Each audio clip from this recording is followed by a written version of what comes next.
Assalamualaikum warahmatullahi wabarakatuh. Jira jirtu ilmaan Oromoo nageenya koo kan jaalalaaf kabaja bakkuma jirtanitti isin haa ga'u jecha barnoota lammataatiin walitti deebinee jirra barnootaan warra YouTube channel kiyyaaf haara taatan deemaa subscribe godhaa. Har'a Facebook keessan yeroo fayyadamtanii wanna afaan Arabaa ta'e afaan gosa biraatiin barraa'ee akkaataa gara afaan keenya itti jijjiirattaniin irra sirreeffattanii isin mul'isa. Kunoo amma fakkeenyaaf barreeffama kana argu jirtanii afaan Arabaatiin barraa'ee jira jechuudha. Afaan Arabaatiin ka barraa'eeru kana akkaataa afaan Oromoo kajelaa kanatti akkamitti jijjiirannaa warroota jettanii fi waa takka lama isin mul'isa jechuudha. Inna warroonni YouTube channel kiyyaaf haara taatan deema subscribe naa godhaa jechuudha. Kunoo kanas akkuma argitan afaan Ingiliffaa afaan Arabiitiin gara afaan keenya naa jijjiiree jira jechuudha. Kunoo Arabii kana afaan keenyaan naa jijjiiree jira jechuudha. Sirreeffattan isinitti mul'isa kotta nafaana bu'aa isiniin jecha.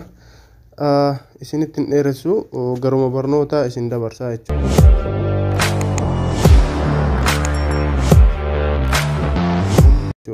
Warri YouTube channel kiyyaaf haara taatanii subscribe gochuu hin dagatinaa isinitti jecha. Fakkeenyaaf isuma kana mee haa laallu. Kunoo waa'ee Idris Gaanaa kana namni hin beekne hin jiru. Kama afaan Arabiidha kunoo afaan keenyaan gadi tarreessee akkana jira jechuudha. Akkuma argitti jirtan kana jechuudha. Komentii hatta isa komentii isa warri kaayera ofillee afaan keenya jijjiirachuu ni dandeenya jechuudha. Amma fakkeenyaaf komentii kana mee haa laallu. Komentii masaan qubaayyoo gattutte rabbiin injifannoo haa galchu, rabbiin injifannoon haa galchu jedha. Argu jirtani baay'ee isin fayyada jedhee yaada. Amma fakkeenyaaf isa kana yoo akkanatti gadi tuqe kunoo alhamdulillah islaamummaa fi musliimatti injifannoo nu kelleessa yaa rabbi gara. Kunoo akkanatti isinii hiika jechuun waa hunda isaa ni argitan Oromoo koo baay'ee isin fayyada jedhee yaada. Kunoo qubumaan gattuttan barreeffamu san qubaan gattuttan ofumaatti rallees ittiin godhee afaan keenya isinii jijjiiraa jechuudha. Ergamaa rabbi jedha kunoo laala. Argu jirtan keessa deemee isin mul'isu jira. Kunoo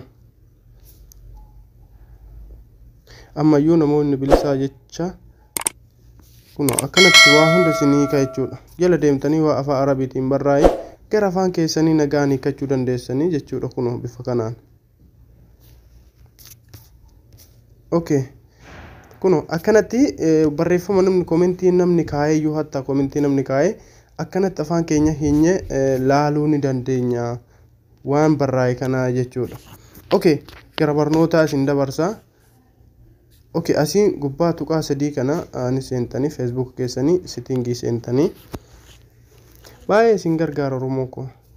Akkas ol harkiftanii language in the region ka jedhu kana keessa seentan. Akkana isinii fida. Akkana yoo isinii fide ka jalqaba kana yoo seentanii device language ka jedhuma irra dhiifattan. Isuma irra dhiifattan.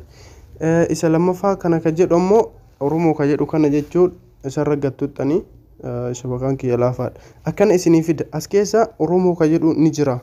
Sottanii fuutan jechuudha bakka inni jiru sottanii. Okay, walumaan haasofnu. Kunoo afaan Oromoo jedhee kunoo asitti hin jira.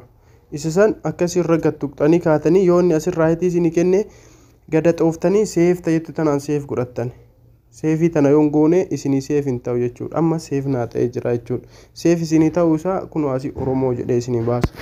Okay, itti aansuudhaan ka lammaffaa kana sadaffaa kana jechuudha language for what you don't want to be after the translation ka jedhu kana irra dhuftanii jechuudha. Isa kana irratti illee afaan Oromoo irra kaa'attan kunoo bifuma kanaan bakka hundayyuu hin jira jechuudha. As keessa olooftanii afaan Oromoo ka jedhu ni jira.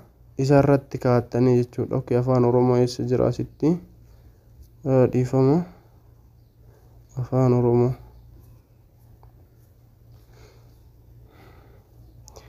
Baay'ee isin gargaara obbo. Wallahi baay'ee ittiin gammade garuu. Afaan fedhen gara afaan kiyyaa hiikachuu danda'a jechuudha. Eessa kutee afaan Oromoo afaan Oromoo afaan Oromoo. Okay, afaan Oromoo ka jedhu kanarratti seef ni godhattanii jechuudha. Okay, kanallee erga seef godhanne keessaa baana. isa arfaffaarra jiru kana dhufna jechuudha. Languages that you don't want to be automatically translate akkasii ta'uu barbaadde jedha. Kun bakka kana sadaffaa kana arfaffaa kana dhufta. Asitti illee kun afaanuma Oromoo irra deeffattaa jechuudha. Waa hundi afaan Oromoo irra deeffattanii seef godhattanii asiillee ni baatanii kan dhumaa kan ammoo of ofirraa gootan kun bifa kanaan ofii irra godhattanii seefitti godhattan. Kaza alaatuula wanna isin laaltan suni gara afaan keenya isin jijjiirataa jechuudha. Wanni afaan Arabaatiin dhufe kun bifa kuma argitan kanaani gara afaan Oromoo si jijjiiraa jechuudha. Kun amma kun alaatuula gara afaan Oromoo nu jijjiireera. Wayya kun nama post godhe kun afaan Oromoo hin taane warra afaan keenya miti. Kana fakkeenyaaf qubaayoo gattunne ofuma automaatika laala kanatti nu qayyaraa jechuudha. Kun bifa kanaan jechuudha. Waan nu qubaan gattunne amma barreeffama kana qubaan gattu qaara waan biraa gochuutti hin jiru.